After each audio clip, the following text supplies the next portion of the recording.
Erika Schuchardt has arranged a trip to Berlin's Pergamon Museum for 450 blind and deaf persons, as well as people with other disabilities. The member of the German Parliament arranges trips like this twice a year.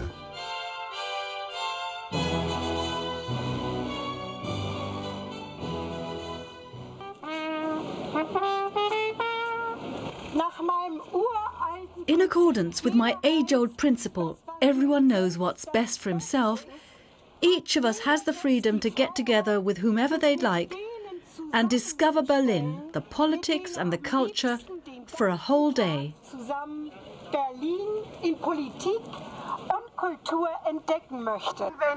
When angels travel, the heavens smile, and they smile today as never before, and I hope you have an enjoyable day. The panorama of the victory columns with Napoleon's cannons to the left side of the TV tower, with the indestructible symbol of Christianity, the cross on the dome, which neither power nor money could destroy, not even during the time of the German Democratic Republic. Was durch keine Macht und kein Geld und nicht mal durch den DDR-Staat zu vernichten.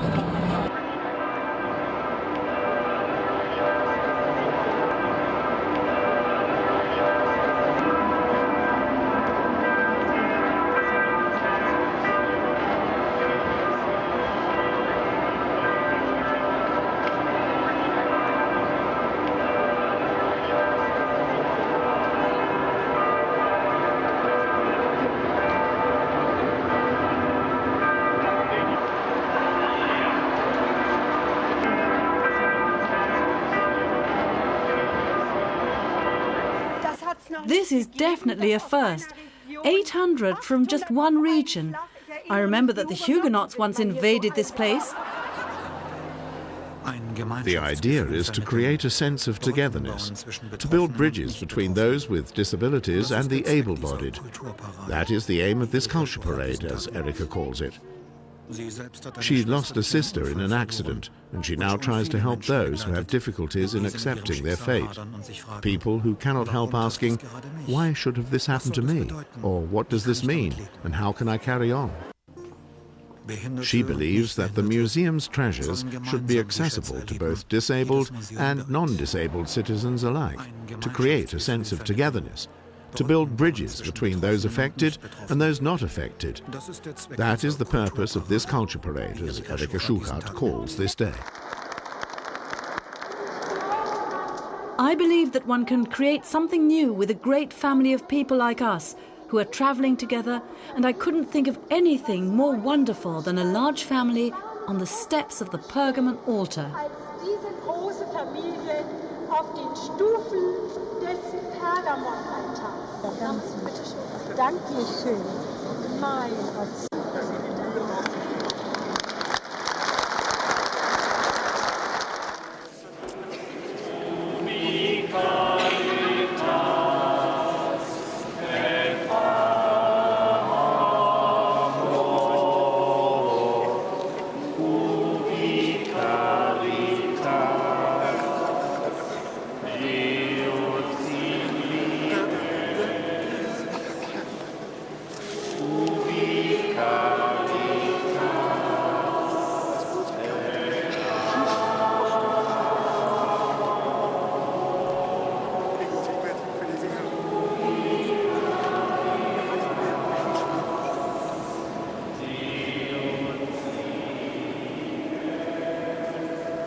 Up above you can clearly see the text, "To the German people," while a modern artist has also written "To the people," to remove any sense of Europe and nationalism.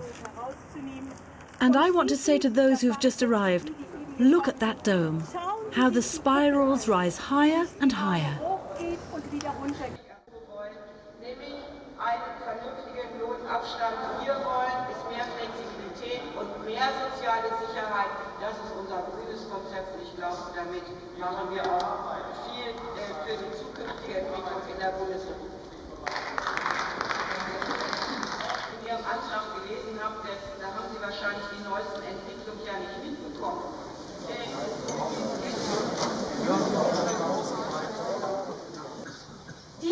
This is where our party representatives meet. There are 4 towers, and correspondingly there's a tower for each party at each of the 4 corners of the parliament.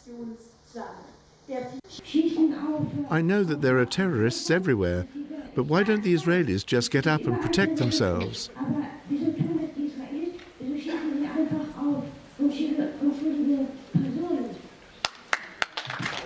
And a second point, it is always said, with respect to aid, we who have a disability have been assisted. But on the other hand, when it comes to jobs and such, nothing is being done. That is totally unjust. The changes begin when you overcome yourself. Then you'll succeed.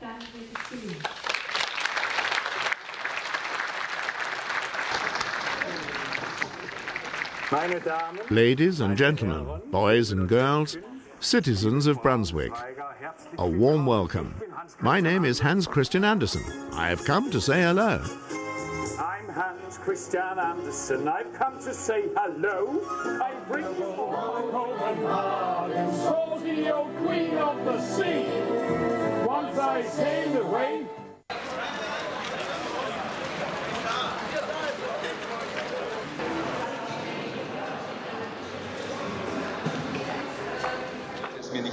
I wouldn't be denied the privilege of personally greeting you. The reason for that is the enthusiasm of Professor Schuchardt for our museum. I first met her here at an event. As one says today, there was a gala here, a wonderful dinner, and she was so enthusiastic about our museum that she said, I will bring all of Brunswick here in the long night of museums.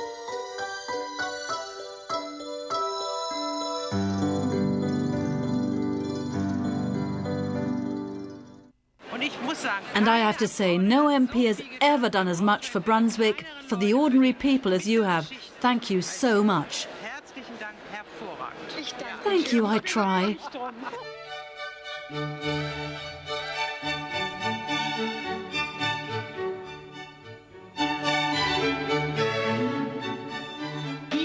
You're here in the hall with the coats of arms in the Rotes Rathaus.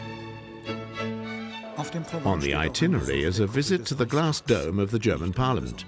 There is a special reason for this. For Erika Schuchardt, its spiral form is a symbol for how people learn to cope with and overcome crises. This process of learning is like a spiral. To attain this insight, she studied over 2,000 life stories of people who have been confronted with death, incurable illness, and sudden disaster.